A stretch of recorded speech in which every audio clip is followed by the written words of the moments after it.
Brought to you by Crankbrothers Components. Hello and welcome to Eric's Test Kitchen. Today's little meal is going to be comparing Crankbrothers and Shimano mountain bike pedals and talking about the pros and cons of each platform. So we're going to jump straight into it. To start, they have a different cleat, so the way they connect. So Crankbrothers uses a brass cleat and Shimano uses a steel cleat. In my experience, the Shimano cleats are longer lasting. Obviously, it's a harder material, but I have found the Crankbrothers cleats to last plenty long. That, I ride in mud all the time. I race cyclocross, and they last, a season for sure before you want to replace them. As far as how the pedal works, they're significantly different. Shimano uses a two-sided design with a tension adjustment, and it's a very clicky feel, but when you're in, it can be kind of, like you're in and then it's full float and then a hard exit. The Crankbrothers uses this kind of egg beater thing that floats that can clip in from four sides and has no tension adjustment. Generally speaking, the Shimano pedals feel more like a click.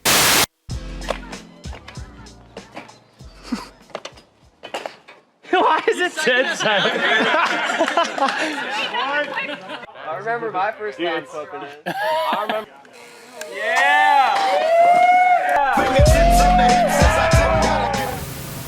And this is more like a clack or like a little bit softer feel.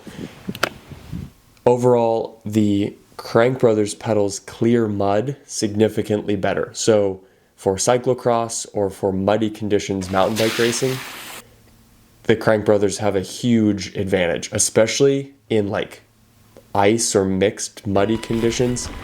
The Shimano pedals just completely clog up and stop working, and the Crankbrothers continue to work in my experience. The Crankbrothers pedals have a reputation for maybe being less durable in muddy conditions, but in my experience, that hasn't proven to be true on the newer generation pedals. I think they've added some new seals here, which brings us into the design of the pedal. The Shimanos use a cup and cone bearing that you can take apart and actually tension, like an old style hub. And the Crankbrothers use a simple cartridge bearing and then a bushing on the outside there. On the high-end Crankbrothers pedals, the 11 version, they actually use a needle bearing, which we'll talk a little bit more about later. As far as the way the shoe contacts the pedal, on Crankbrothers, you've got pins and you've got these traction pads that you can replace or actually switch out for thicker versions. And on the Shimano, you don't really have any adjustment to the platform. You've just got these two metal parts. And in my experience, what happens is it wears out on the outside. Like all of these pedals wore out, and then there's nothing you can do. You have to get a new pedal. Versus on the Crankbrothers, you can replace these plastic pads. Now, as far as the feel, because of that, the Crankbrothers just feel way more solid in my experience. If you have a shoe that can contact all of these pins and the traction pads, it feels way more like a flat pedal. Obviously, on something like the Candy, it's a lot less of a platform, and this is designed for a stiffer shoe. If you're running stiffer shoes, more XC style, it doesn't really matter, and the Shimanos feel fine.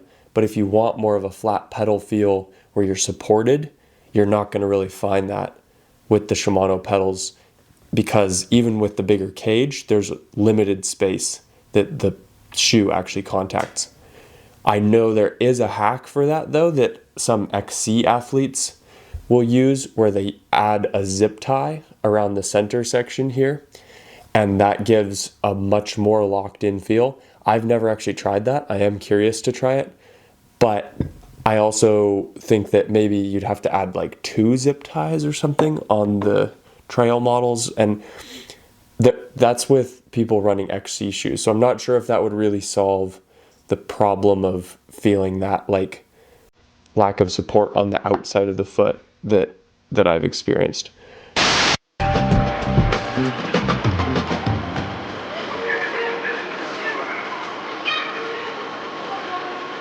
It's not Sandra out there.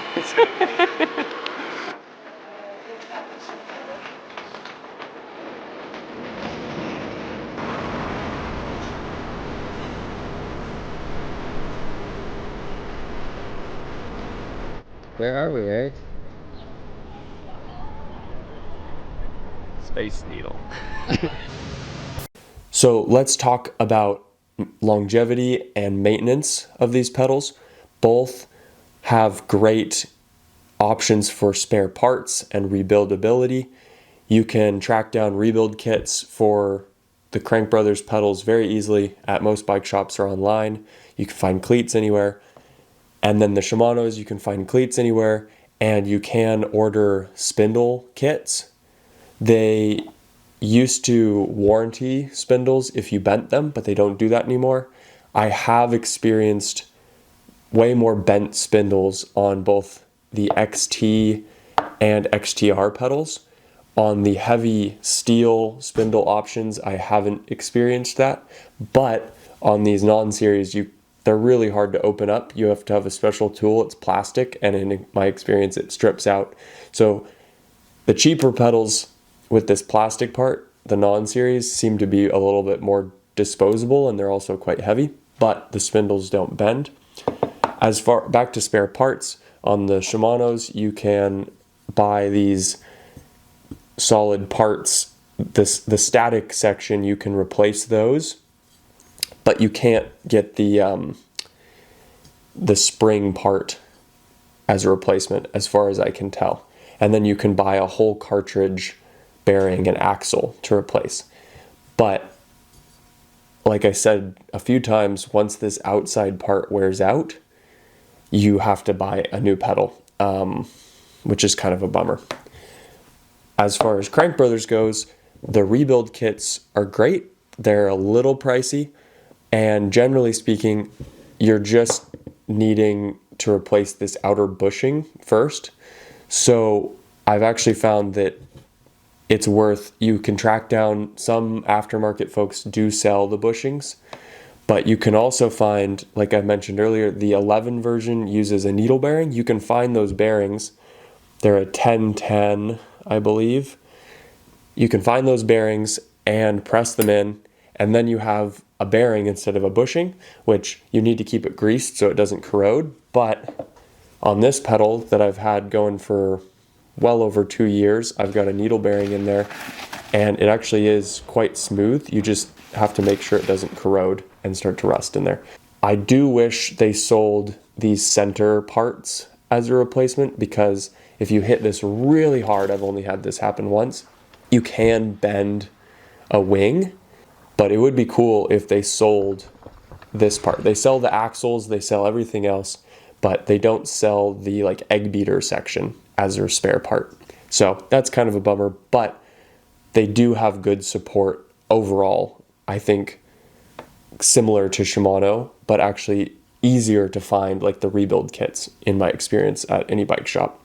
I haven't had any bent spindles or anything on the Crankbrothers, which is really nice. So, you know, I think they are a little bit more downhill rated. As far as my preference, it comes down to ergonomics a lot. The Crankbrothers supports my foot a lot better.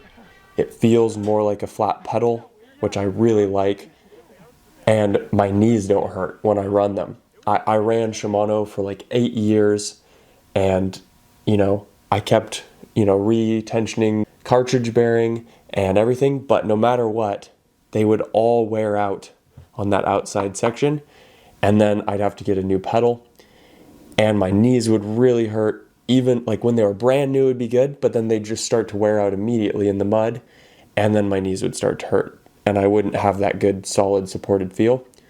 With the Crankbrothers, that solved my problem. I don't have knee pain, and if it is starting to wear out, I can replace the traction pads and actually renew the pedal to feel good, and they just don't seem to wear out in the same way. So in conclusion, my preference has become the Crankbrothers pedals. Both are decent options. I just think that if you care about performance and you're caring about the feel on the bike, it makes a huge difference. And I think there's a reason that you see so many pro racers running Crankbrothers pedals. Even racers like Jesse Malamud, when he was fully sponsored by Shimano, was running Crankbrothers pedals with Shimano shoes through his run with Rocky Mountain on the Enduro World Cup, and now he's sponsored by Crankbrothers, so he's all in on that. I think that's the full rundown. Definitely, if you're on Crankbrothers, take a look at those needle bearings. They're a cool little upgrade. And then, yeah, if you're on Shimano, maybe look into the zip tie trick. And most of all, just make sure you have good shoes that match up with either pedal, because that makes a big difference. If I forgot anything, let me know in the comments. I'll try to answer other questions. But yeah, I think that kind of covers my opinions and also my experience with the Crankbrothers and the Shimano pedals. Again, thanks for watching. Like and subscribe for the algorithm, all that, and most of all, go ride your bike.